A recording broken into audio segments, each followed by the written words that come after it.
காரணத்தினால வெளியில எங்கேயும் போக முடியல. அதோட அவங்க அந்த வீட்டுக்குள்ளாரையே வச்சு பூட்டி சாப்பாடு கொடுக்கறதும் அந்த ரூமை கிளீன் பண்றது மட்டுமே அவங்க வேலையா பார்த்துக்கிட்டு இருந்தாங்க. அவங்க அம்மா கூட கிரிக்கரை பார்க்கறதுக்கு ரொம்ப அருவருப்பா ஃபீல் பண்ணாங்க. ஒரு டைம் அவங்க கிரிக்கரை பார்த்து மயங்கி கூட விழுந்துட்டாங்க. அவங்க சிஸ்டர் மட்டும் அவங்க அடிக்கடி அந்த ரூமை கிளீன் பண்றது, சாப்பாடு கொடுக்கறதுங்கிற மாதிரியான வேலை பார்த்துக்கிட்டே இருக்காங்க.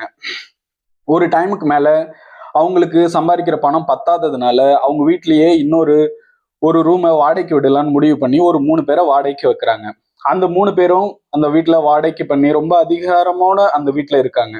அந்த சூழ்நிலையில கிரிகரோட தங்கச்சி வயலின் அந்த ஹால்ல உட்காந்து வாசிக்கிறத மெய் மறந்து கிரிகர் ஜன்னல் வழியா பார்த்துக்கிட்டு இருக்காரு. ஒரு வண்டா அதை பார்த்துக்கிட்டு இருந்ததை பார்த்துட்டு அந்த வீட்டுல குடியிருந்த 3 பேரும் இந்த வீட்டுல வண்டு இருக்கு அப்படின்னு சொல்லிட்டு, நான் இந்த வீட்டுக்கு வாடகையும் தர முடியாது, நான் இதோட காலி பண்ணிக்கிறேன்னு காலி பண்ணிட்டு போயிடுறாங்க.